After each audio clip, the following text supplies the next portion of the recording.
दिसंबर का महीना शुरू होते ही बच्चों को बेसब्री से इंतज़ार होता है 25 दिसंबर का। 25 दिसंबर को क्रिसमस मनाया जाता है। क्रिसमस यानी सेंटा क्लॉज। लाल कपड़े पहने हुए, सिर पर लाल टोपी और लंबी सफ़ेद दाढ़ी और मूंछों वाले सेंटा इस दिन जगह जगह बच्चों को गिफ्ट और चॉकलेट्स बांटते हुए नज़र आ जाते हैं।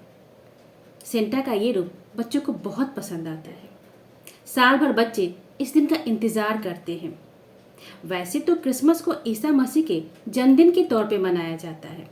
वहीं बच्चे ये सोचते हैं कि इस दिन सेंटा क्लॉज आएंगे और उनकी विश पूरी करेंगे। ये सेंटा हैं कौन, कहाँ से आए और क्रिसमस से इनका क्या संबंध है? क्रिसमस के दिन क्रिसमस ट्री को क्यों सजाया जाता है?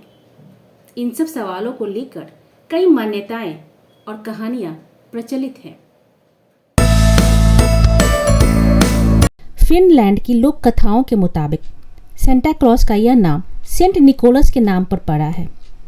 ईसाई धर्म में जीसस क्राइस्ट और मदर मैरी के बाद सेंट निकोलस का स्थान आता है। जीसस के गुजरने के करीब 270-280 साल बाद सेंट निकोलस दुनिया में आए।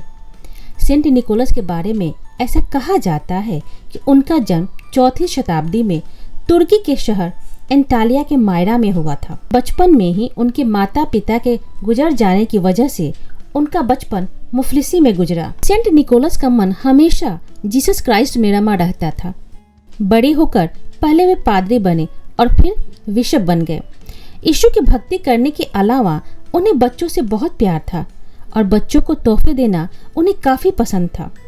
सेंट निकोलस को लकड़ी के खिलौने बनाने में बहुत मन लगता था।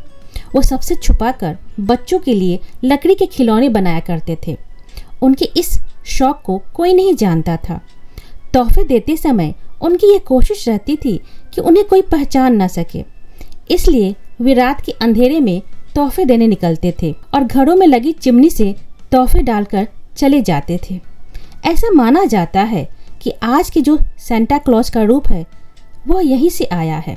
फिनलैंड में सेंटा क्लॉज का आधिकारिक गांव भी है। सेंटा क्लॉज का बाकायदा एक दफ्तर भी है, जहां के पते पर दुनिया भर से बच्चे और लोग चिट्ठियां भेजते हैं। यह गांव सालों भर बर्फ से ढका रहता है। दफ्तर में सेंटा के रूप में रहने वाले व्यक्ति इन चिट्ठियों को पढ़कर उनका जवाब भी भेजते हैं।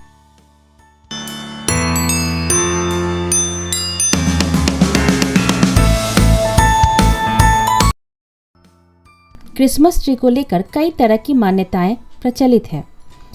ऐसा कहा जाता है कि जब ईसा मसीह का जन्म हुआ था तब उनके माता पिता को बधाई देने के लिए देवदूत भी आए थे और उन्होंने उन्हें रोशनी से सजे सदाबहार ट्री गिफ्ट के रूप में दिए थे। क्रिसमस ट्री को ईसाई लोग प्रभु यीशु द्वारा दिए गए आशीर्वाद के रूप में देखते हैं और उनका यह भी मानना है कि क्रिसमस ट्री सजाने से बच्चों की उम्र बढ़ती है और इसकी रोशनी से नई ऊर्जा मिलती है। क्रिसमस ट्री को शाश्वत जीवन का प्रतीक माना जाता है।